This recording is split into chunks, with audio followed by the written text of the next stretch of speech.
Welcome to Michael's Record Collection. I'm very excited. My guest this edition is Andy Tillison from The Tangent. New album coming out June 10th. In fact, when this drops, it will have just been released. And Andy, thank you so much for your time.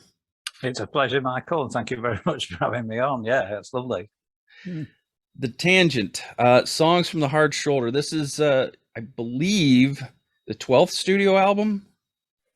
It is 12 albums and 20 years. It's I started off as a kind of middle-aged guy, and I'm still a middle-aged guy, just at a different end of middle age. Yeah, it's been quite a thing. A lot of my favorite bands never made it as far as 12 albums, and I had very, very little idea in what was it, 2002 that we'd be still working in 2022. It's quite bizarre, really. It was just it's often told story is that it was really just an album that was a one-off, but it did so well. It was an opening for a future career that was very difficult to not follow. And so here we are, 12 albums. The music that died alone. So what was a one-off became a 12 off so far and counting. 12 off so far, and I've got no intention of stopping, as it were. So we're still at it. That's great. Well, fans of progressive rock and jazz rock will be very excited to hear that. I want to go back in time with you real quick if we can. And one of the first questions I always ask my guests is, what was your first favorite record? It depends how far we're really going back. But my favorite record, my very first favorite record, I suppose, was Peter and the Wolf, the old Prokofiev thing. It's just a fantastic story, and I think the fact that I loved that story so much, and the way the musical instruments represented the different animals and the different characters in the story, that was, it was the beginnings of me beginning to appreciate the idea of musical storytelling, which is something I've tried to do ever since, if you know what I mean. It was quite a beautiful thing. Rock music, well, I mean, of course, I grew up in a very classical music influenced household. My mum was a big lover of music, of course, mainly classical. We had a couple of sneaky Glenn Miller albums from when my mum and dad used to go dancing together, but most of it was classical, and so I grew up very much on her taste, which was sort of like Brahms, Beethoven, Bach. Bach was huge in our house. Mendelssohn, Schubert, Schumann, Debussy, Mozart. But she never quite got Stravinsky, which I grew to like myself later on. And then, of course, I just discovered progressive rock music when I was age 12, hearing Close to the Edge, strangely enough, at my house, because somebody else came to our house and played a copy of Close to the Edge, and I heard it from outside the room. I wasn't allowed in the room at the time. It was a meeting. It was a vicarage. My parents were in the church, and there was some kind of young person's Bible discussion group going on. They were allowed to bring records. They put the records on, and I heard Yes for the first time there, Close to the Edge, and that was a bit of an epiphany for me. And so I guess that rock music, Close to the Edge was a really big one for me, along with Pyjamarama by Roxy Music, which was the first single I bought, and the first album I bought was Close to the Edge. Yeah. Wow. Yeah, you sort of went from the classical to the modern classical. Yeah, I think it was all to do with the fact that it's this whole. To me, the whole point of the music was I'd been brought up listening to the stories that were in the music, Mhm. and whether that be Beethoven's Pastoral, whether it be Pictures at an Exhibition by Mussorgsky and everything like that, the stories that were inherent in the music, as started on me by Peter and the Wolf, 1960s pop music, which of course was around at the time, wasn't providing anything like that. Mhm. It was providing something different, which of course now I love. But when I was a young boy, yeah, I saw the Beatles on the Royal Variety performance and stuff like that on the TV, and all I could think was, it doesn't go anywhere. Where's the story? She loves you, yeah, yeah, yeah, and with a love like that, it can't be bad. You should be glad. Whatever. It just didn't sort of like take me anywhere. Yeah. And clearly, yes, arrived just in time to kind of electrify those stories and take me on the same kind of journey that classical music could do. Mhm. And it didn't take very long for me to discover the other bands, like ELP and Tangerine Dream, Mike Oldfield, the people who could take you away for 20 minutes out of your life. You went somewhere else, and Yeah. and ever since that first happened, that's essentially what I wanted to do with the rest of my life, which is why I spend a lot of time focusing on longer songs, if you know what I mean. Yeah. Yeah. Oh, yes, you did.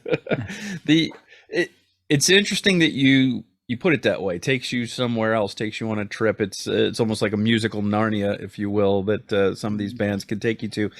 It's interesting also that you gravitated toward being told stories, and I wonder what you made of the inscrutable lyrics of John Anderson, or was that part of the appeal, trying to figure out what John was trying to say?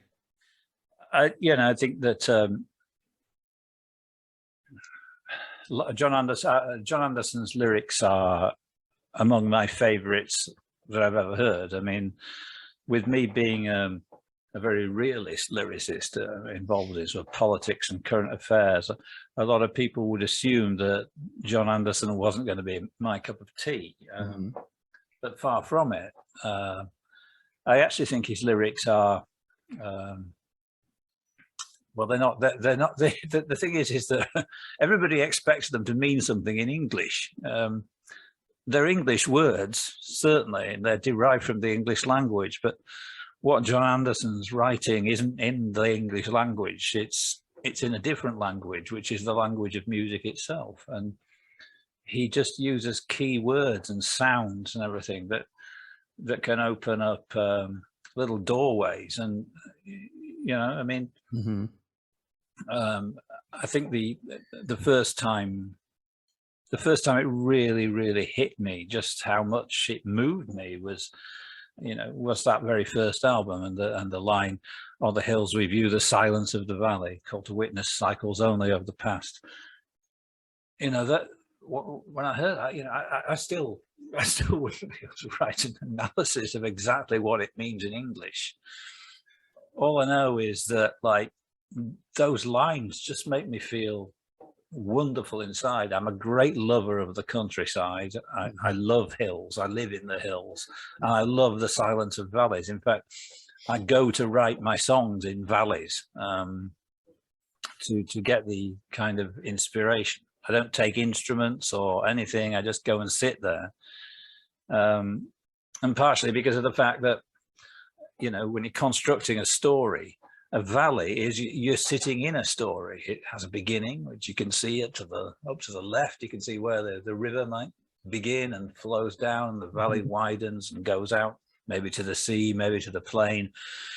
And you're in the middle of this valley, and there's this whole story happening around you. And so, where better to write a story?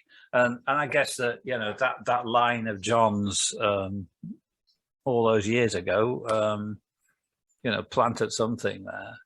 And it's the same with, you know, getting over overhanging trees, which is in Tillison topographic oceans, and of course, dawn of the light lying between the silent and salt sources. You know, where I have no idea what is meant in English by that, but all I know is it sends shivers down my spine when I hear it. It's fantastic. Yeah. Fantastic ability to, you know, and his voice becomes one. It becomes a human focus but it's still part of the actual instrumentation, and I get a similar vibe. I always describe when I'm listening to PFM as it's a kind of lyricist's day off, because I'm kind of, you know, when I listen to music, I do listen to the lyrics and take a lot of notice of what they're saying. And when it comes to PFM, I don't understand a word they're saying, and therefore I can have a day off. I don't have to sort of like sit there, analyze the lyrics. I can just sort of like let it become. I love the beauty of the Italian language and the way they express it, and the voice and everything. I know that PFM did sing in English as well, but I haven't got any of those records. I only have the Italian ones. Because you know, somehow that's the magic of the Italian bands, is that you get this whole experience without having to even try to understand what the words are about, you know. Yeah. So Sure. Tell me about your transition from gold, frankincense, and disk drive to parallel or 90 degrees to the tangent. What was that sort of like for you, and what were those musical years? You know, sort of break those down for me. Well, essentially, you know, it's been a long path, because, you know, I was not a trained musician, and you know, I have no music qualifications or anything. I can't even read music, so like, you know, I loved all these guys that we're talking about, you know, the progressive rock bands, and I loved all the classical stuff and everything. Mm-hmm. But, you know, when it came to leaving school at that point, when, you know, I'd already decided I want to be in a band, and, you know, people like Rick Wakeman, Hugh Banton, Keith Emerson, Edgar Furser had sort of like impressed on me the fact, Andy, you've got to be in a band. I had no real plan of how I was going to do that, because I could play a few bits of Mozart and stuff. I could bash out Silver Machine on the piano. But like, you know, I wasn't kind of prog rock standard. And therefore, you know, punk rock was a huge thing for me, because it was a way into how you, you could get a job. You know, I got a job with a band. You know, they gave me and I was able to play and start learning how to be on stage, how to manage my keyboards, how to get involved. The guy who was the leader of that band, a guy called Dale Hargreaves. It was a new wavy band. It wasn't sort of straight out and out punk. Mm-hmm. You know, he was a very competent songwriter, and he taught me a lot about songwriting, which I use every day of my life. I use what he taught me, and sadly he died in '86 as a very young man. And like, so, you know, growing up through that, then my band sort of like gradually developed more and more, and became, you know, they had a sort of like they weren't sort of neo prog or anything. They were sort of music that acknowledged my influences of progressive rock music without necessarily, you know, going for it. As you, you had. GFDD was, of course, I had a band that you could have called New Romantic, which was called New Opera, and in that band we really did learn how to play and get our chops together. Then I started running a recording studio, and I started running this recording studio in Leeds, and we specialized in punk, thrash metal, and you know, real hardcore stuff, and particularly from the ultra political anarcho punk background, and that's where I started working occasionally with a band called Chumbawamba, who later went on to have a huge hit called "I Get Knocked Down, I Get Back Up Again." that one, you know. I really rated them, and I still really do. And I think it's a travesty that their entire career seems to be represented to most people by that one song when they had a 40-year career. But they were so politically committed, and what they said, I found myself in such agreement with. I wanted to do this, and it was so difficult to sort of like to even think about starting a band that was kind of punky but based around a synthesizer player, you know, because it was all about guitars was most of the stuff around then. Yeah. So you know, we formed this band, Gold, Frankincense and Disc Drive, and yeah, it inevitably had my influences all over it, and other people in the band's influences, of course, you know, and mine were very much of sort of like hardcore metal, prog, punk, all came together in that particular band, which I'm still very proud of. Parallel or 90 Degrees, which happened in the 90s, that was definitely, you know, a move a little bit more towards regular progressive rock music. By this point, you know, PO90 started at round about the same time as Porcupine Tree. We were working the same places here in the UK as them, and for some reason, you know, PO90 was kind of well respected, but you know, just didn't have the selling power that Porky's had. And you know, and then whilst doing the PO90 stuff, I just ended up doing a side project, and the side project was very, very proggy. I was kind of having fun doing some proper prog, and that turned into the basics for the music that died alone by The Tangent, and then that got heard thanks to a guy called Ian Oakley by Earnest Stolt, and we put together this band, you know, as a one-off, and it outsold all the other records I'd ever made in my life in 4 weeks. Wow. Is that why it was called The Tangent? Is because you went off on this sort of side project? That's it. I mean, it was a pun on the other name, on the other band, you know, Parallel or 90 Degrees. That's sort of, you know, fairly mathematical sort of stuff. And yeah, so, okay, well, here's a tangent from it. So in the end, the tangent became the main line, you know, and I still miss PO90 because I think that probably, you know, that was the band that should have been a success for me, but wasn't, you know.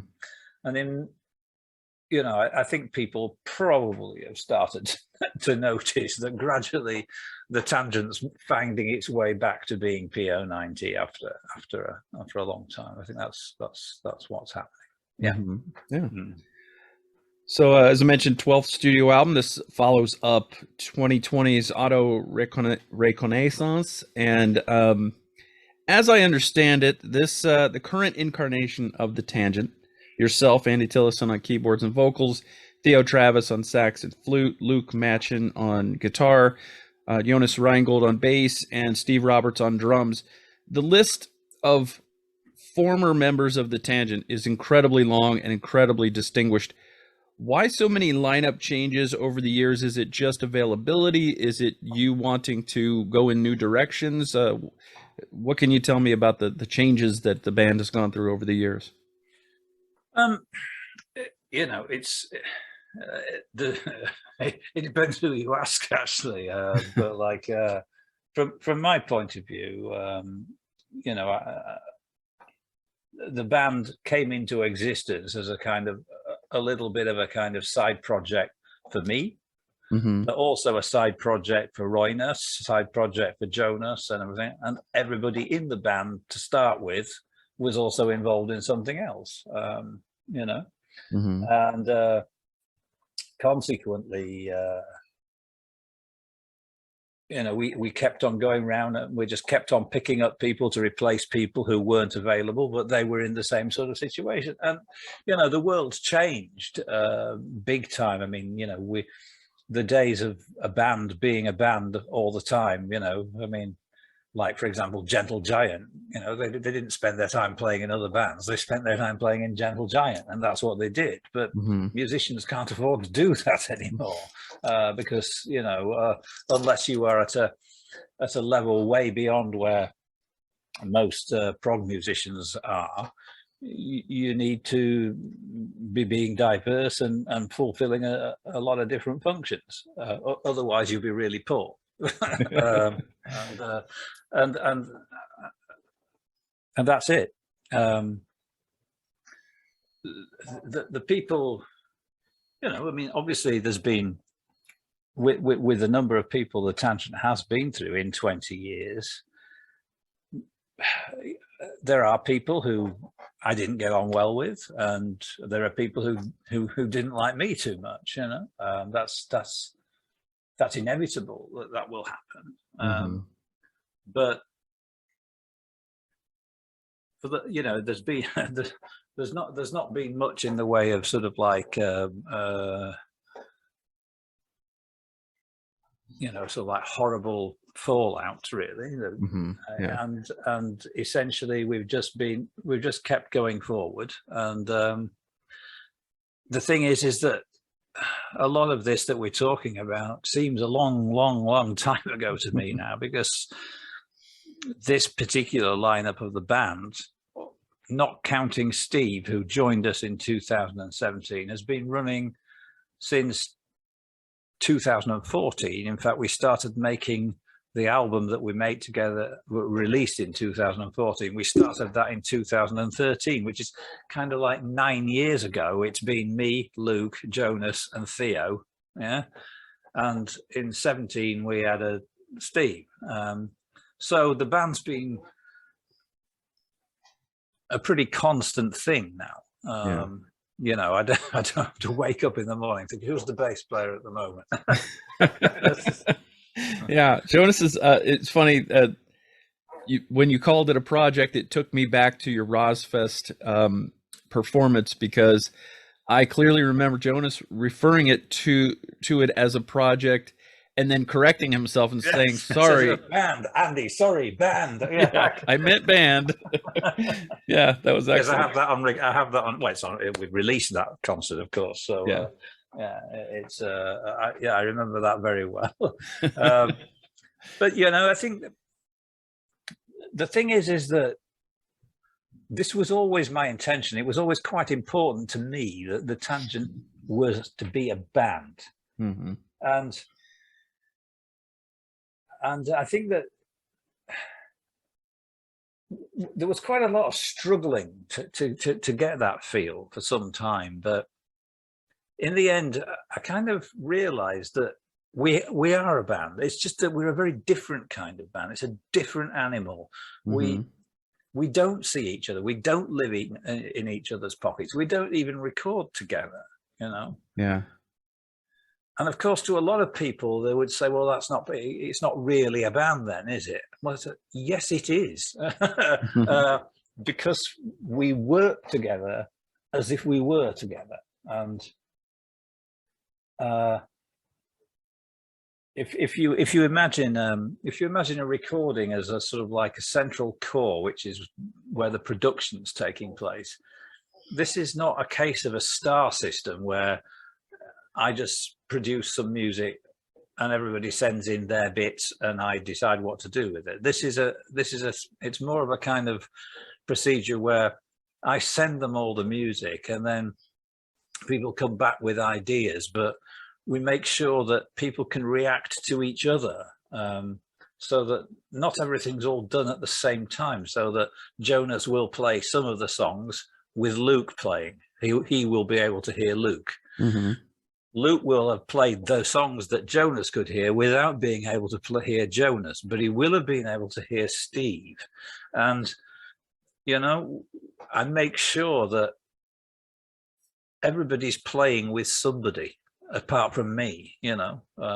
Somebody has to be the first, of course. I'll give you that. But Yeah. and we also have this, you know, and the policy's been like this for years, is that, you know,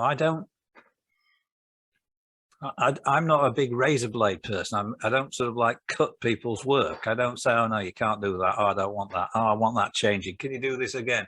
All that kind of stuff. I used to a long time ago.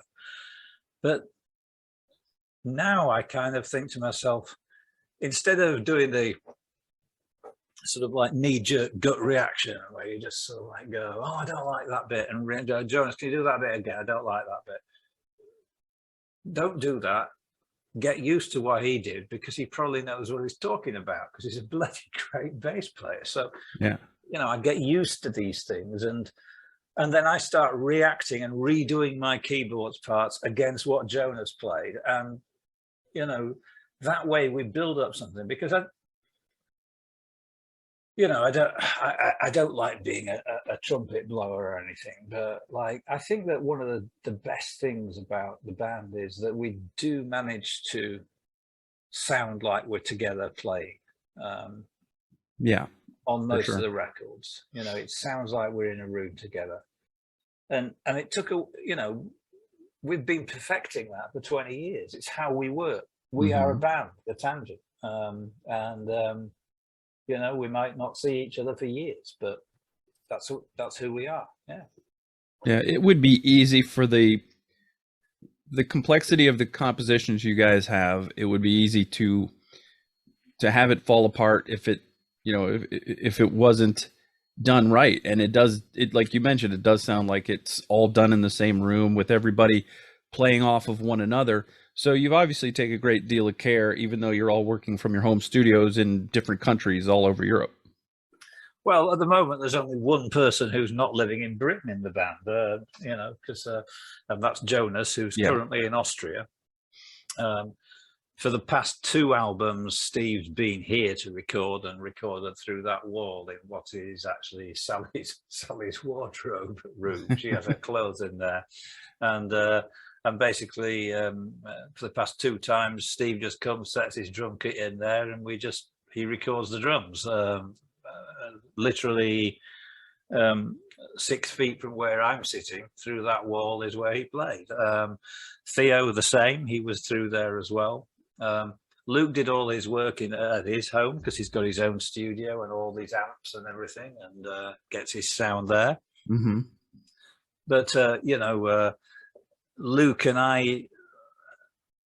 you know, we talk just like you and I are talking now. I mean, you know, to some of the people who say, oh, but that's not a real band. I mean, it's like saying that this isn't a real conversation. Of course it's a real conversation. I'm talking to you. Yeah, I'm slightly embarrassed, because you know, I can't quite remember whether you're in Canada or the USA. But like, do you know what I mean? It's just one of those things. All I know is it's a bloody long way away, and this is a conversation. So why can't we be a band? Exactly. And it's Orlando, Florida, so it's the U.S., but that's the okay. USA. Okay. As many demands as there are on your time, I'm sure that you know, it can be confusing, but yeah, it is every bit as real. I mean, I met my wife online, so yeah, these are real conversations. Yes, they are. Absolutely. Yeah. So, how does your approach to a new album begin? I know you're probably always constantly working on songs, and I just wondered if, when you start, do you start with a thought musically or a thought lyrically of what you want to say? Do you just take what you have and see how it fits together? Or is it a combination of that? It's almost different every time, if you know what I mean. I mean, there are a number of key ways which happen a lot. And one of which is I have my improvisation system here. It's a keyboard, yeah. and it's a keyboard on which I can play a variety of instruments at the same time. And with my left hand, I can actually play bass and drums to an extent. Yeah. And with my right hand, I can play organ, piano, Fender Rhodes, and all that kind of stuff. And I can improvise and just play away. Now, although this isn't stuff I would want to release to anybody, because, you know, I tend to record it, and there's hours and hours and hours of the stuff. And, you know, and then of course I just, as I'm doing it, I kind of think this bit's quite good, that I'm doing here. I'm enjoying this, and I'll just find a bit and I'll just go, and that marks it. So I can come back to that and look at that a bit later on. I thought, yeah, there was a good bit there, mark that. And that's one way. That's quite a lot of that was done for the track on the new album called GPS Vultures. That one happened that way. Mm-hmm. The song The Changes, that was done sat in a valley, you know, sort of like,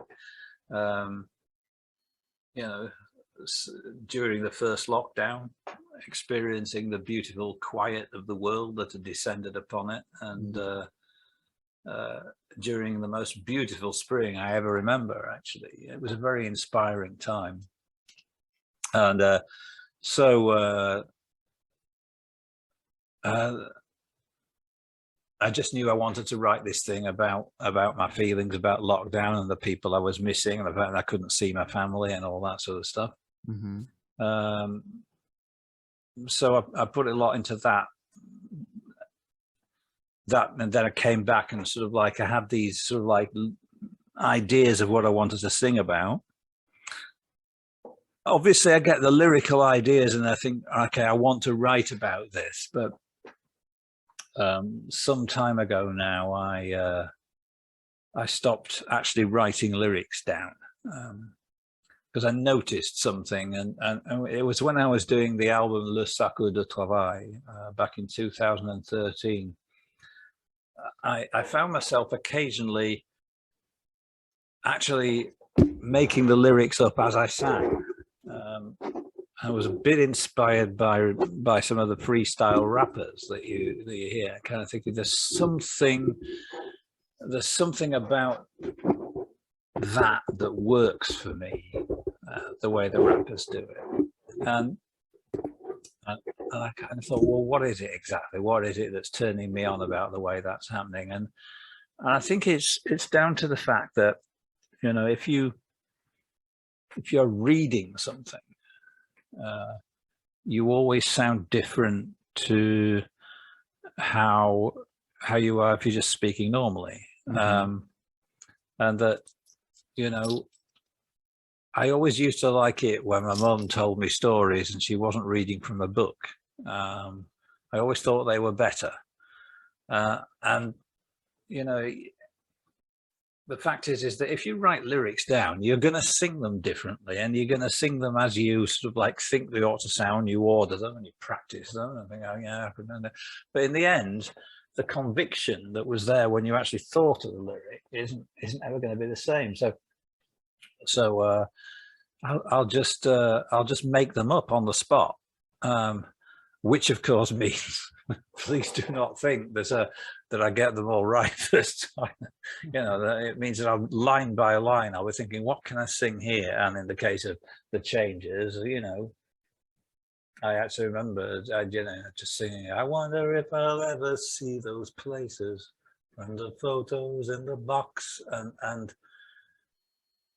you know, there'd probably been a couple of attempts before that, and they probably hadn't been the same words, but that one I just thought, that's just right. That's exactly how I feel about it. I wonder if I will ever go back to these places I used to love, and whether they're just going to stay as, you know, photos on my hard disk for the rest of time, you know. Mm-hmm. So that's how I put these things together, to be honest. So for this album, Songs from the Heart Shoulder and for Auto Reconnaissance, which came the 2 years before that, and Proxy and and the Slow Rust. All these albums, there's no bits of paper around the floor with my lyrics scrawled on them like they used to be. They all happen. The only time, the only time they get written down is when the record company say, right, okay, we need the lyrics. And oh shit, I have to sit there listening to the piece, typing it out. What did I say there? What's that? Oh, right, okay. And you know, that's the way it goes. So, well, thank you for anticipating my next question, because I'm going to say, you know, how if you're doing this sort of freestyle, how does that all come about and get into the lyric sheet? So you actually do it yourself? Yeah, I have to just sit down and type it all out. I have to listen to what I sang and just transcribe it on the, you know, and fortunately I type pretty fast, so it's all right.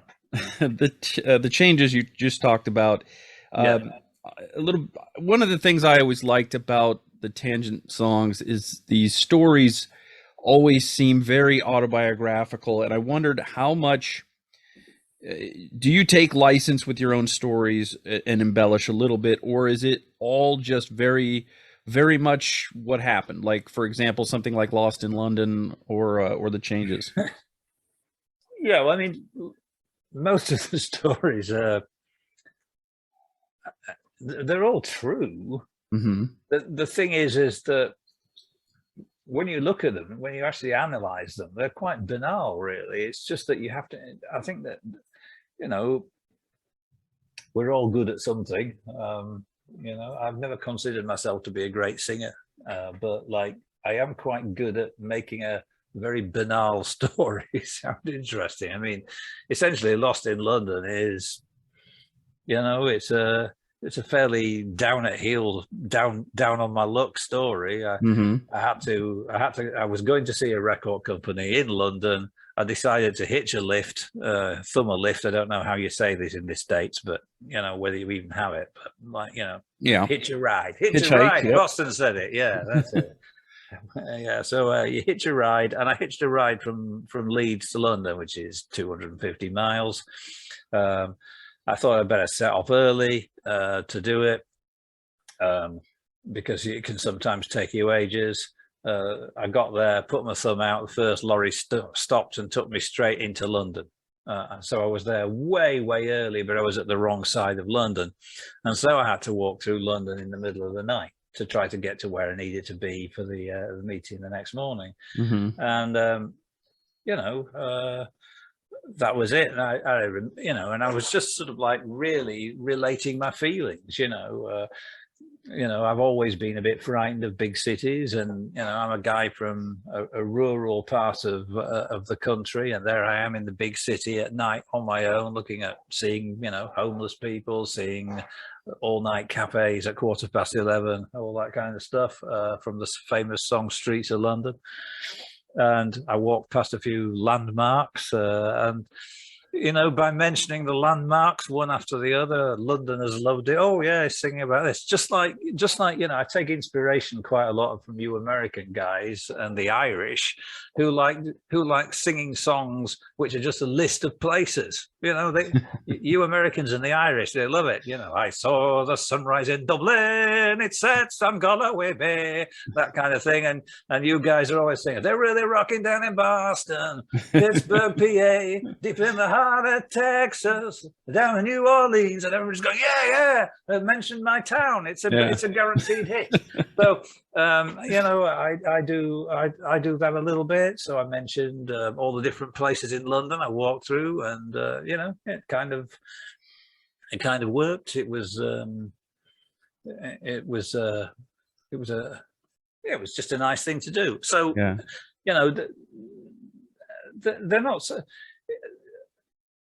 Obviously, any anecdote that's told, it usually gets a little bit of embellishment on it. Sure.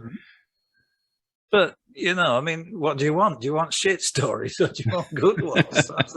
that's the thing, isn't it? You know, I mean, when they make a film about something that happened in real life, you know. They do all sorts of things to make it palatable, like make the person who it happened to look a lot more interesting than the person who it really did happen to, and they get rid of a lot of the boring bits and stuff. So, you know, I think the famous Charlie Watts comment about, you know, when they said, well, what an amazing life you've lived and all that kind of stuff. He said, well, it's not been that fantastic. Most of it's about hanging around, you know, waiting for something to start. And but really what you actually want to do is just go with the story. So you just keep the bits, keep it moving. That's what I try to do. Yeah. So for something that's in second person, like a song like In Earnest, is that about someone you met or someone you met that was, you know, just hung out down the pub kind of thing? In Earnest's a completely true story. Earnest is a guy I knew. I'm a radio ham or CBer, as you might. I met Earnest on the radio. I joined a club he was a member of, so I got to know him in person. Mm-hmm. He was a guy. He was beginning to suffer from Alzheimer's or dementia of some sort when I first knew him, and gradually his conversation got more and more and more restricted to one area of his life. And of course, when we got to this point where he could only remember the war, and now at the same time, obviously being a radio amateur, there were a lot of other people his age on the radio. Mm-hmm. And so I was able to combine three characters into one. So Earnest was the guy I knew and could actually visualize and shake his hand and talk to him and buy him a pint. But there was another guy I used to talk to, and as a matter of fact, he was one of the dam busters. He was actually one of the guy. In fact, he was the guy who dropped the bomb on the Sorper Dam and it didn't go off. Right. Okay. And he spent his whole life regretting that. Then the other guy I knew was actually, and apparently as rare as rocking horse shit, as they say over here, a very, very rare guy, in that he was actually in the Luftwaffe. And apparently, you know, there's hardly any of them left because they just got annihilated at the end of the war. So I'd have these conversations with these people, and, you know, and I wanted to write about the service they gave and how much appreciation I think is due to them, and how so many of us we only want to see Tom Cruise flying that plane. We don't want to see the old bald guy who was nearly 90 or anything like that anymore. You know, we're not interested in. We just need a young person to take his place, because, you know, we just let people get old and we stop being interested in them once they've stopped being beautiful. Mm-hmm. I think that's what that song was about. He got forgotten, and, you know, and I saw him being pushed around in a bar by some young guys, and I went and said, so have you any idea that guy flew fighter planes in the war? You know, it's like, I say, you've seen Top Gun, haven't you? And they said, yeah. I said, well, you know, he was one of them. Yeah. So don't push him about the bar. I think they told me to, you know, as people just do in this world these days, you know, just don't get lost. Yeah. But, you know, it was an important story. It's just, you know, I knew him, and, you know, when you're a musician, you're looking for the source of your own inspiration, and somebody like Earnest comes along, it's a sort of like, you know, that's it. You have to seize the moment and go for it. So yeah. Well, I have to say that's one of my favorites in the Tangent catalog. So thank you for that one. Of course, like, it has a sequel, as you know, on the Down and Out in Paris and London. The last 5 minutes of the song,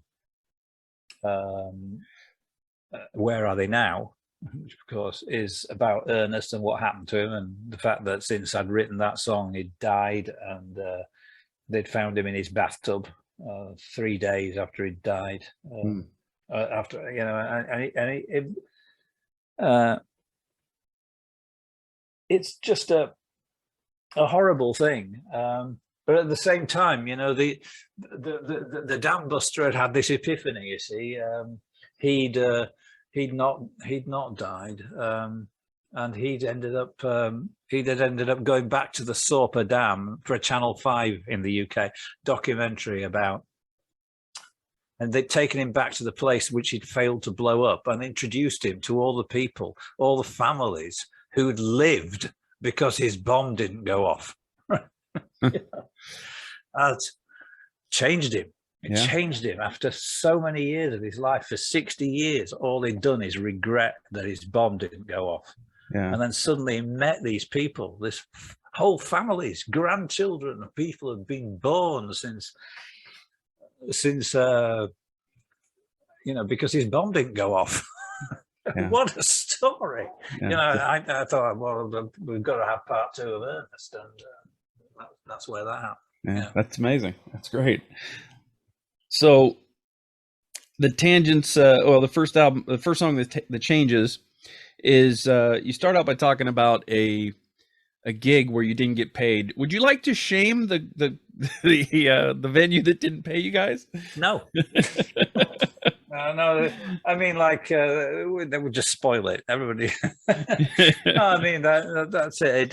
You know, I'm not into naming and shaming or anything. So no, I'm kidding. You know, it's. I was on the night, I can tell you. On the night, I'd like to have throttled the guy, but like in the end,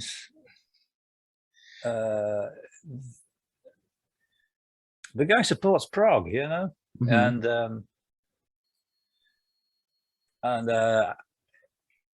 he was having a difficult time. And we've all been there. He couldn't afford to pay us, and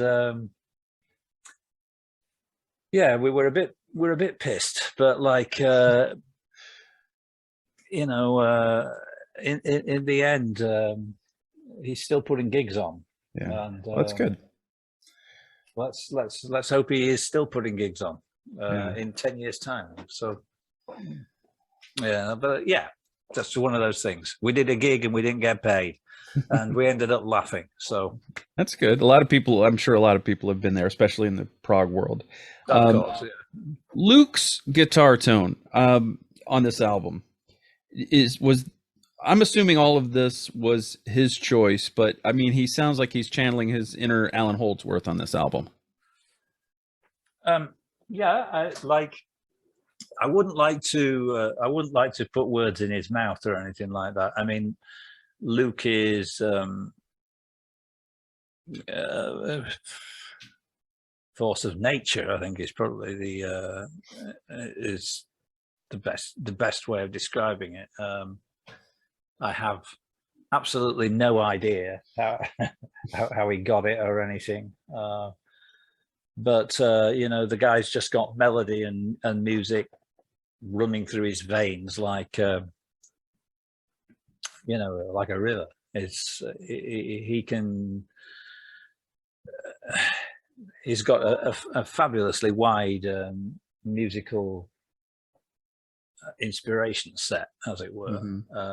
Which of course I really like, because, you know, I have a very wide musical set of tastes that spans everything from funk, disco, jazz rock, punk rock, thrash metal, death metal, classical music, you know, and dark electronica and stuff. I absolutely have spent a lifetime enjoying music, and Luke is doing the same thing. So yeah, his tone, Alan Holdsworth is certainly a major influence on him. But you know, there's times when you hear Jeff Beck, who interestingly I'm going to see live tomorrow. Oh, nice. Looking forward to that. and I've only just found out that I'm going, so I'm really, really chuffed.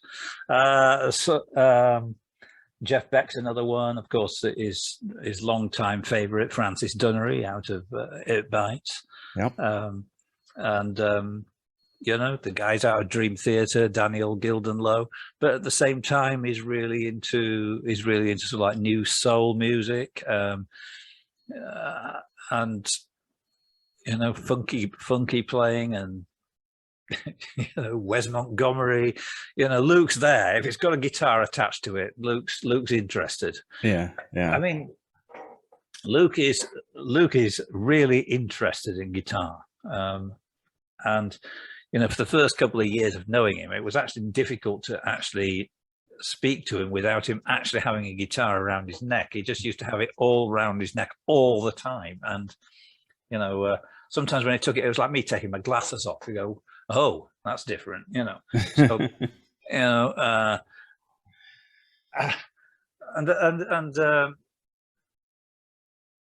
yeah, he would just. If I pick up a guitar, right, and I am a less than good guitar player, if I pick up a guitar and start to play it, Luke's immediately, he's watching. Yeah. Because Luke knows that, like, that however crap I may be, I might have something that he can learn from. Even if it's a case of, oh, I see what he's trying to do, but I could do it. And like, that's a really, somebody who's always learning is totally on my wavelength, because I always consider myself to be learning, and will be until they nail my coffin shut, as it were. Yeah. What struck me about his Alan Holdsworth tone was that the fact that you guys have done a UK cover on this album. You've done 4 originals and the In the Dead of Night UK cover, and it was interesting to me because you managed to take a progressive rock classic and make it even longer, which is unusual. Well, obviously, we knew that we knew In the Dead of Night as being quite a long piece in itself, and in multiple sections, and we decided to do it the original song, but we decided we would write our own intermediate sections to it. What the Tangent would have done in the middle rather than UK, and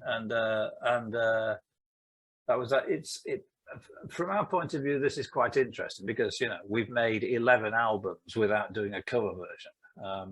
The only cover versions we've ever released have been sort of live versions and things like that. But this is an actual out-and-out cover version. And it was also, it started off because I got asked to do one for an Italian John Wetton tribute CD, which I've done my own solo version of In the Dead of Night for that. It's called Celebrating the Dragon, and there's quite a lot of Italian artists on it and a few other nations represented. And as I say, I did this solo version of In the Dead of Night, and then we just thought, well, let's take that, let's tangent it, and expand it to be a longer piece. And it worked really nicely, I think.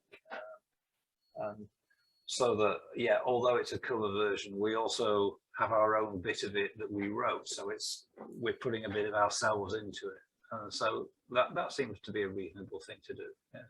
Yeah, it's always good to put your stamp on a cover rather than just doing a straight cover is always, I think, preferable for most people. You can go to the original if you want to hear the original. You don't have to go looking for a new version of the same old song. If you want something a little different, then you listen to the cover version.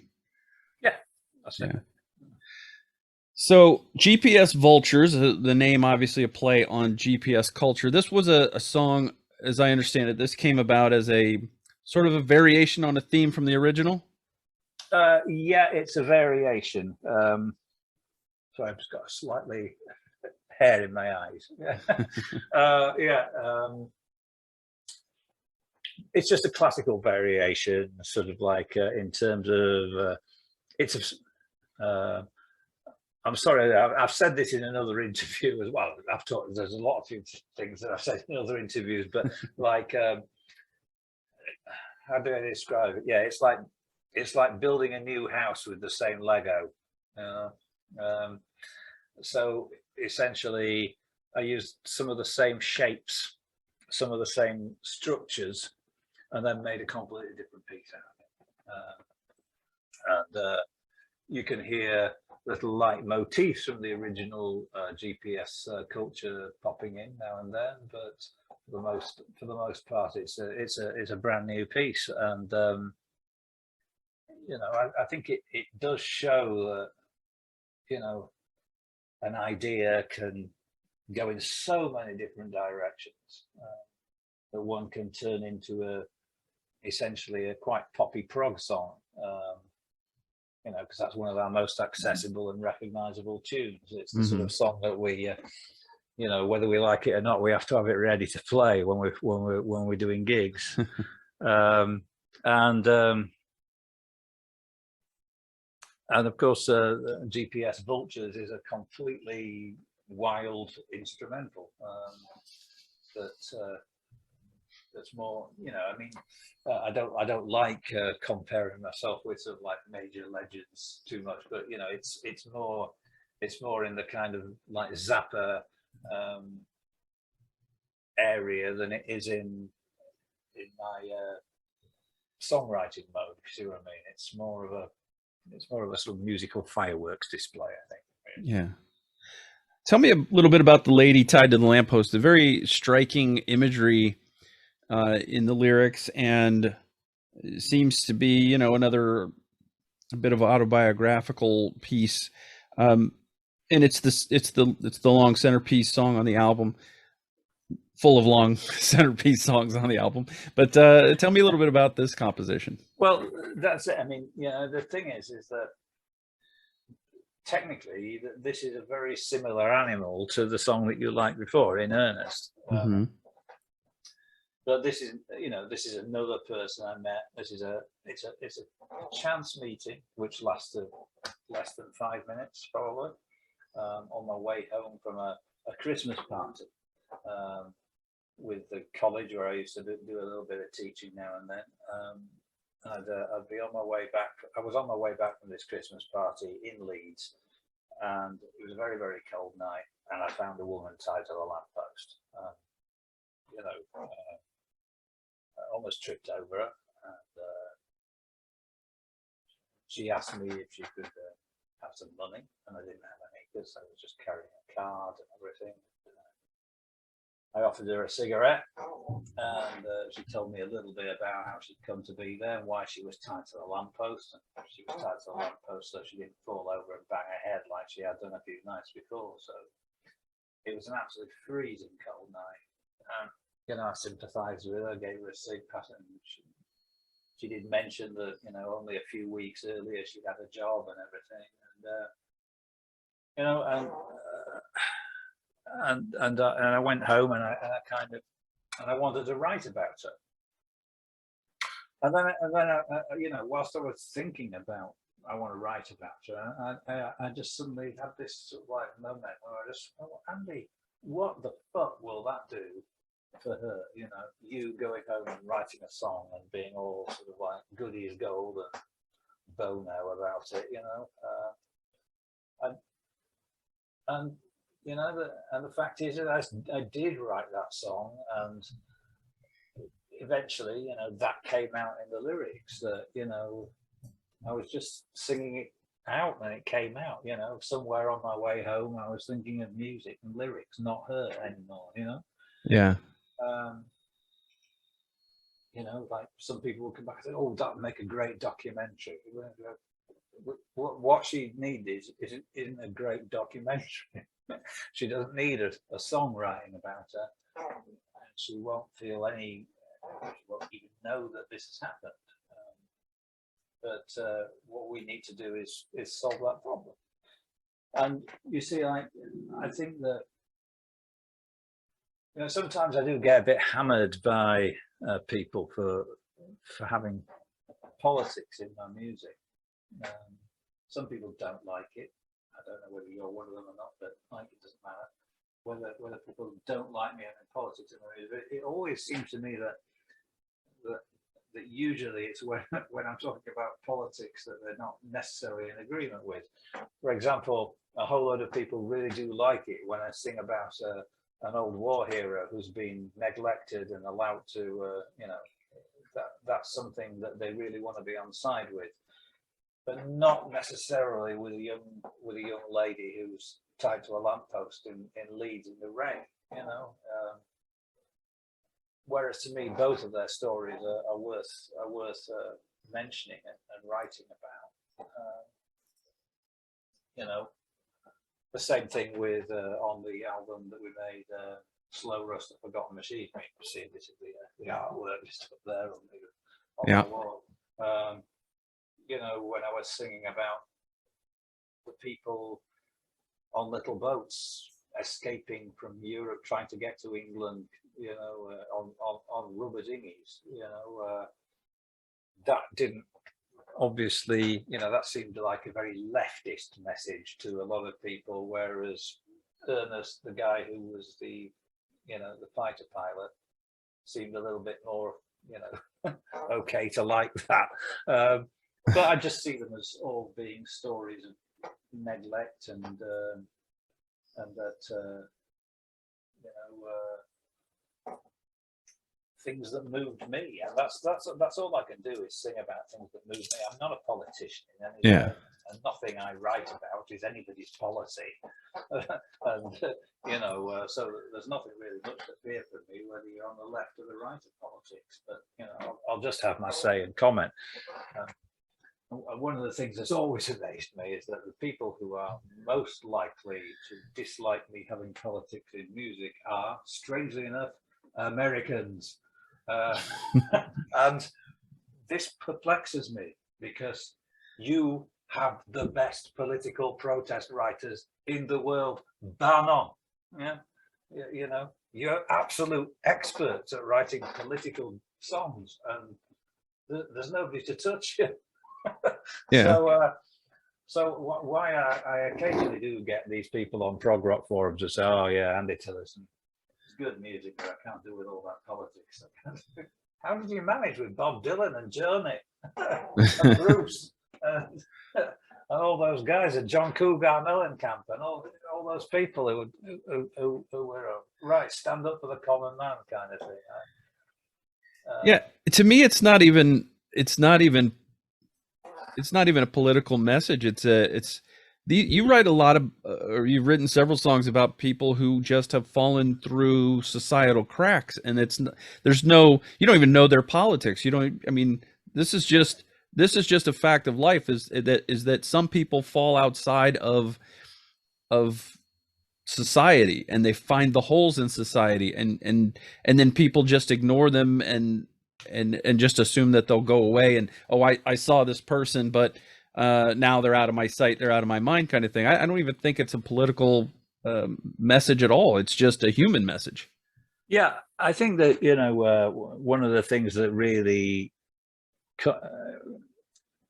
when I got into thinking more about the situation, obviously, you know, everybody who feels something for a homeless person has this moment where they put themselves in their situation. So could that happen to me?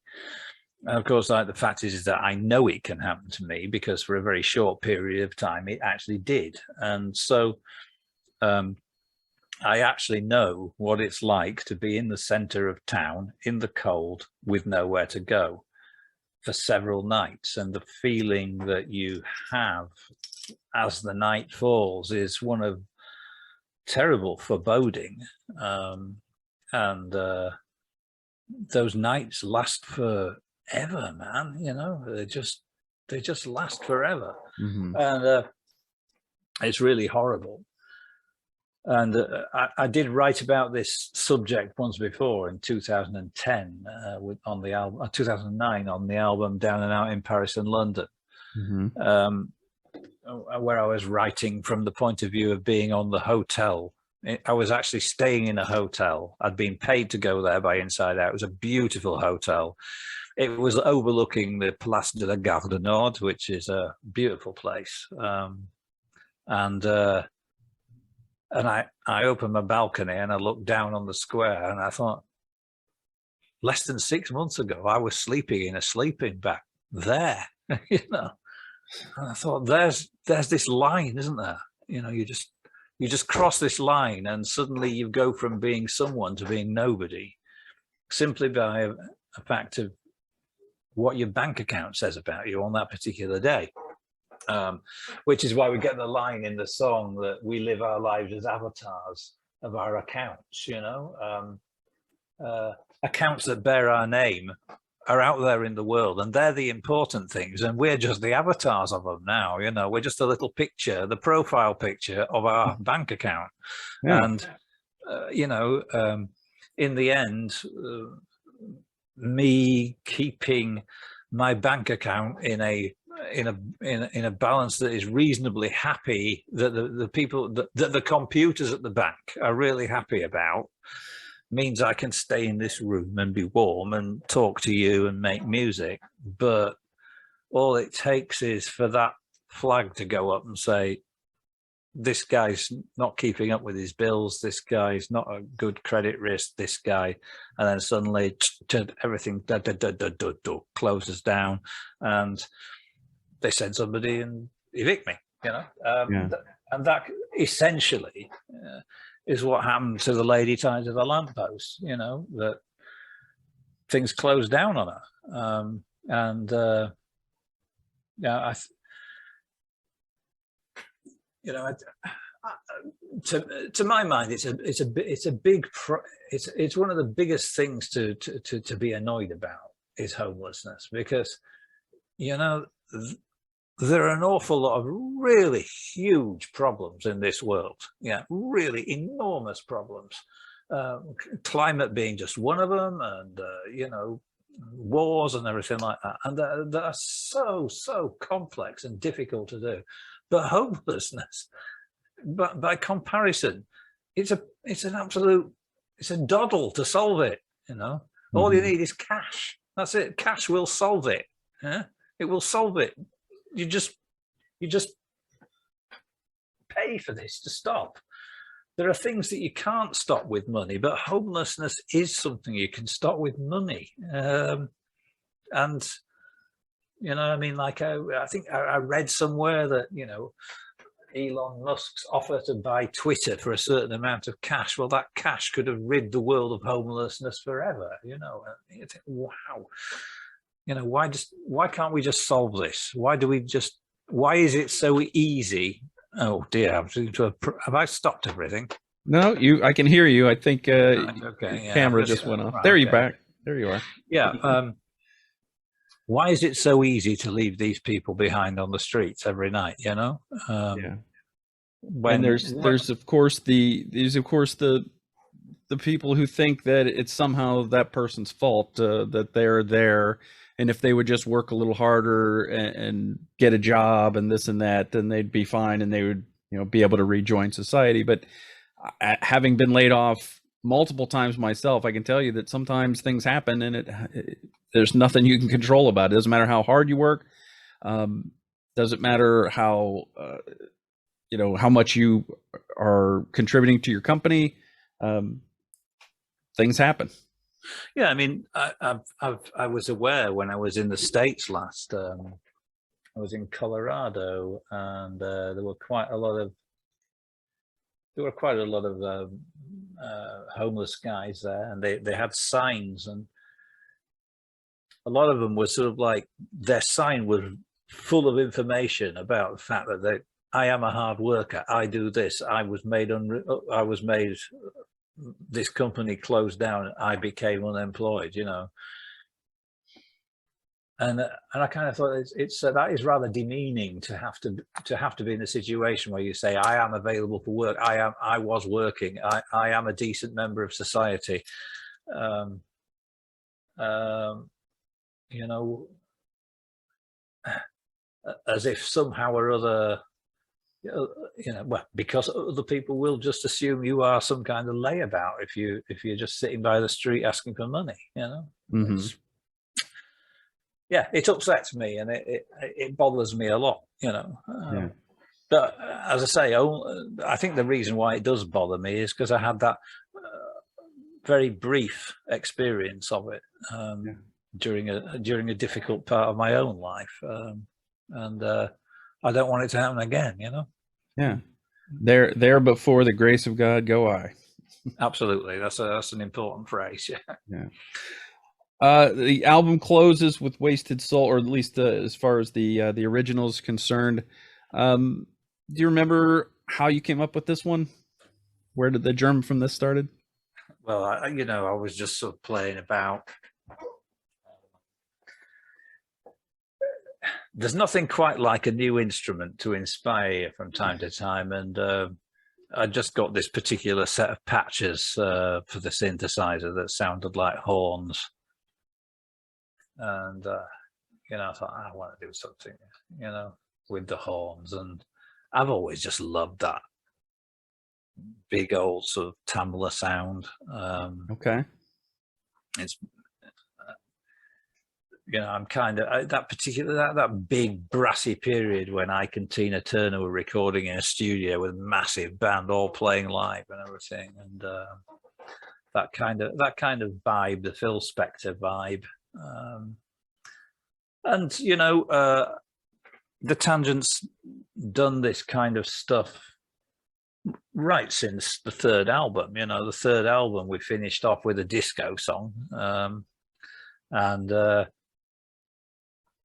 which was called "The Sun in My Eyes," and we've had rock songs, punk songs, straightforward, out and out funk pieces, dance tunes, and everything. And I think that occasionally, sort of like showing that you do think outside the prog box from time to time. I think that's an important thing to do. I think that when you're going back to the first generation of bands who started playing what we call prog rock now, the people like the Nice, Yes, and Pink Floyd, King Crimson, of course.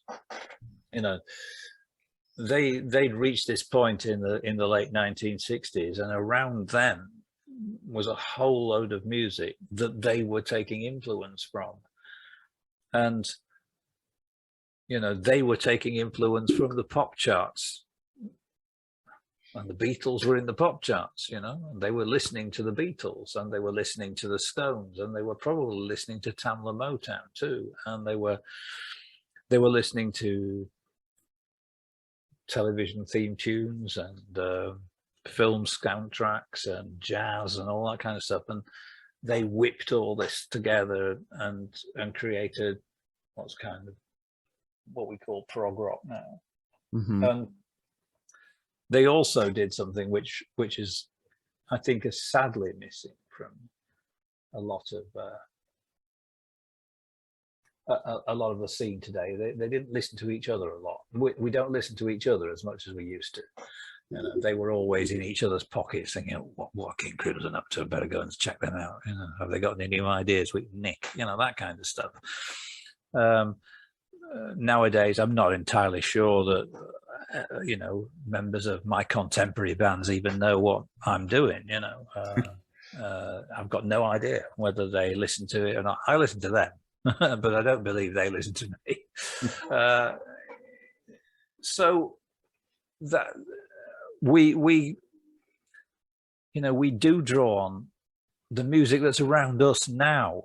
We don't just go back and look and see which prog bands do we like that we can use as part of our influences. We look at the whole thing. Sure. Because, we're writing this music now. This music is not being written 50 years ago. It's being written now. And there's half a century of musical development happened since Yes made Close to the Edge in 72, isn't it? It's 50 years ago. And look at all the stuff that's happened. And we want to celebrate that and include it in our mix pot as well, Yeah. And for that reason, we've got guys in the band who are half my age, and who weren't born when I first started playing music and writing music myself. Some of them weren't born. Well, one of them particularly wasn't born. And some of them were very young. So there you go. All right. I'm glad you brought up "The Sun in My Eyes" because again, one of my favorite Tangent songs, and I love the way you worked the Yes lyrics, "Nous sommes du soleil" into it. There's a nice little touch there, and I love that you've brought up multiple times. You've brought up disco, which will make a certain type of prog fan grumble a little bit, but I mean, it was popular for a reason. It was popular for several years, and it was a genre of music that, like any other genre, there was good and bad in that genre of music, and some of the good stuff was quite good. To be kind of a bit old-fashioned and possibly a bit politically incorrect, I would argue that if you were old enough to have been listening to prog rock during its heyday, then disco, funk, and all that sort of stuff was by nature part of the soundtrack of your musical life. I mean, so if you happen to be, really digging the Snow Goose when that first came out, the chances are that, the same day you played the Snow Goose, you'd also hear on the radio, you'd hear a Boogie Nights by Heatwave, or one of Rod Temperton's songs, or on the Michael Jackson first solo albums, or the Jackson 5 stuff. This was part of the, and I'll guarantee round about that time, quite a lot of us guys had our first kiss, and I'll bet you it wasn't a Starship Trooper. I think that first kiss might have been in Heatwave or the Bee Gees or some other music than prog would have been playing. And I think that sometimes, I've been just as guilty of it as anybody else. Sometimes we need to just release it and just be a little bit less serious about our music. Yeah, we all love prog rock, but it doesn't mean that all of the musical forms are rubbish. The pop music has brought me so much pleasure over the years, and for me it was like magic experiencing pop music through the eyes of my daughter. My son actually was really cool because he got into stuff like Radiohead and Muse and Oasis and things, which I was able to immediately recognize as that's rock and roll, and Radiohead's kind of prog and all that. That was really cool. But the joy of my daughter's love for the Spice Girls and S Club 7 and all that wonderful 90s pop music, which I really do like. It was fantastic for me. And I've got the Spice Girls' greatest hits, and I've got all the S Club 7 stuff, and I put it on, it always makes me feel good. So, and that's all I'm asking music to do, is to make me feel good most of the time. Yeah, and of course, Spice Girls doesn't take me away on that story, but it does make me feel yeah for a few minutes. It does something, changes your mood. Absolutely. Yeah. Do you have a favorite song on Songs from the Hard Shoulder? On how? I don't think so. No. I think that there's some moments in the album where I kind of think, yeah, that's right. I think I really rate Luke's guitar solo in the changes at the end of it. I think that's a really splendid, uplifting moment. Mm-hmm. And I think that's something that took quite a lot of working out how we wanted to do it, because I wanted this song to stay quite definitely in the world of progressive rock music. It was definitely the album's big progger, as it were. But at the same time, I wanted that end to have the same feel as a really uplifting piece of Ibiza trance music. I wanted to be able to see in my own mind thousands of young people dancing underneath the stars, like on the Adulthood Live that we did on Proxy. I wanted it to feel like a rave, but I wanted it to sound like prog, and it happened. I think it worked. You can disagree with me if you like, everybody, but I think it works. I think it sounds like a rave being played by a prog band, and more of that should happen. Yeah. Is there a tour planned for this? No. Essentially, I haven't quite got out of my COVID shell yet. I live in a very remote place. Basically, I live 1,300 feet above sea level on the top of a moor, which is a very bleak place. In fact, they used it as the set for Wuthering Heights when they made the movie. They needed a bleak, cold place. Well, that's where I live. Crazy. And during lockdown, of course, there's nobody came here. We were just on our own for yonks. We got a couple of neighbours dotted about, but we've hardly seen anybody. And I think that the idea of getting the band together again right now is the Tangent couldn't afford to have a gig cancelled. If we get a gig cancelled, it's like, for some artists, it's, oh shit, no gig. Oh, right, okay. Oh, we lose a bit of money on that one. Well, for us, a bank account will go ding, ding, ding, ding, and I'll be on the street. I can't have a risk a gig getting cancelled, because it costs a lot of money to do it. Sure. Of course, the other thing is that Jonas is currently well ensconced in the middle of a major world tour with Steve Hackett, and Luke's been playing with Karnataka, and Theo's still out with Soft Machine, and I'm just at home writing the next Tangent album, and which because it's a never-ending cycle, because I don't write like Neil Morse with tons and tons and tons of stuff. It just takes me all the time between now and the next Tangents album to being released in a couple of years. It'll take me all that time to put it together. So, yeah, I don't think many people are as prolific as Neil is. Yeah, so Neil and Royner and everything like that. I'm not as prolific as them. I mean, I've got a lot of albums out, but that's by virtue of the fact that I've never stopped working on them since 2002. There's always been one on the table, on the cooker, on the front ring. Occasionally it gets put on the back ring whilst I do something else, but it's there all the time. Yeah. Andy, is there a place where people can buy the album that is more beneficial to the band than, say, going on Amazon? Oh, I'm so glad you asked. Yes, of course. There's the Tangents website, which is www.thetangent.org.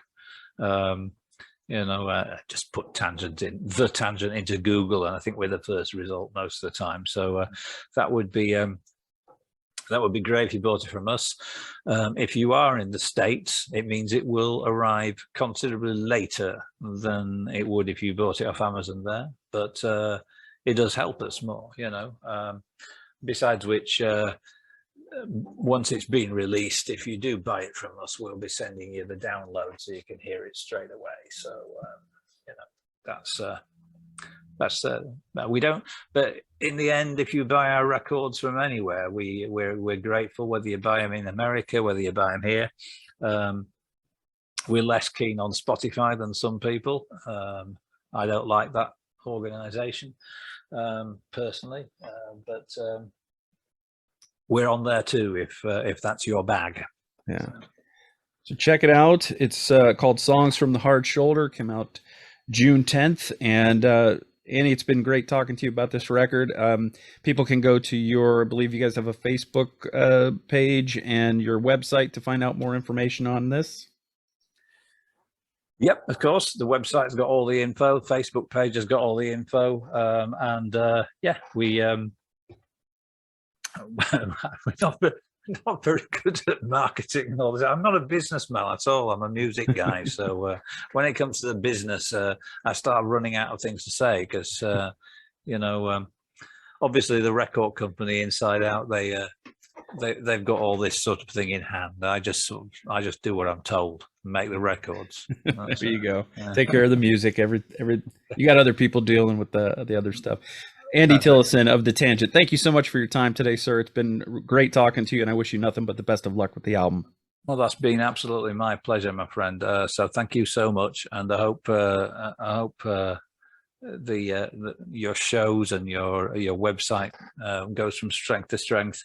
And I mean it quite honestly when I say that I've always considered that the people who do the infrastructure of discussing and promoting progressive rock music around the world, without them, none of this would have happened. There would have been no third and fourth waves of progressive rock music. It's people like yourself and you know, going right back to Delicious Agony and all these people who've been running for so long have kept this music going. So I really appreciate it, and I'm sure everybody else does, but that's it. You know, sometimes we forget to say, but there you go. All right, Michael. So it's been a real right pleasure talking to you, my friend, from here in Yorkshire, and I wish you well. All right, thank you, sir.